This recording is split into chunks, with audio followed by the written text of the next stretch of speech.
Yeah, listener, Anthony Rumble Johnson's story is sad for a number of reasons. I mean, obviously, his death at 38 years old is something tragic. I mean, to die so young, I mean, I couldn't even imagine, quite frankly.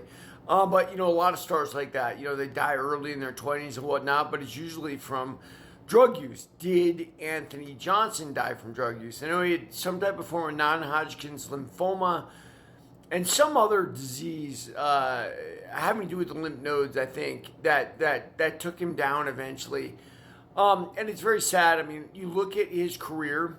I remember when he fought Charlie Brenneman, and Charlie Brenneman was 170 pounds, and Rumble used to be able to get down to 170 pounds. And how could a man even possibly do that? The answer, of course, is college wrestling. Listen, I love wrestling as a sport.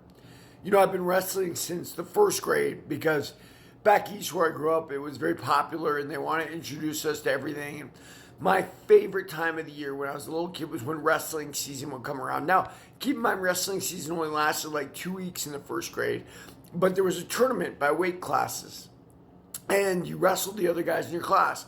I won some, I lost some, but I knew I was going to be a wrestler in high school. And eventually, when my school in California got wrestling, I did become a wrestler.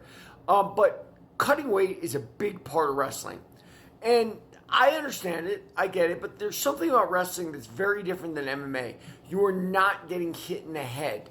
In MMA, you're getting hit in the head. I remember when I finally became a pro kickboxer, one of my decisions was I'm not cutting weight anymore. In wrestling, I was 191 pound Coastal League wrestling champ junior year. My senior year, 165 pounds. I essentially didn't eat all season. I did it the unhealthy way, if you will, as many people do, because those are dark arts and no one teaches you.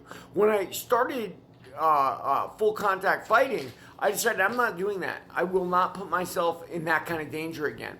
And obviously guys like Rumble Johnson did. I remember his fight where he missed weight with Vitor Belfort, and then Vitor Belfort took him out. It's because his weight was killing him.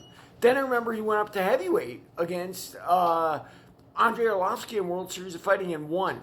And this is before Andrei Arlovsky went on like a 5-fight winning streak in the UFC.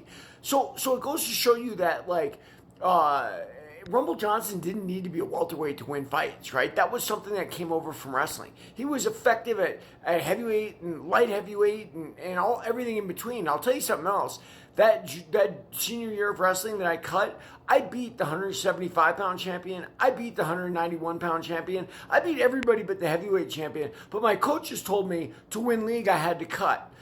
That's the kind of weird pressure we put on people to cut weight. I don't think it's healthy. I think Rumble Johnson's a recipe for that. And by the way, just like I saw Rumble Johnson beat up Charlie Brenneman, I saw Johnny Hendricks beat up Charlie Brenneman, I believe, the time Sonnen fought Anderson Silva in Oakland.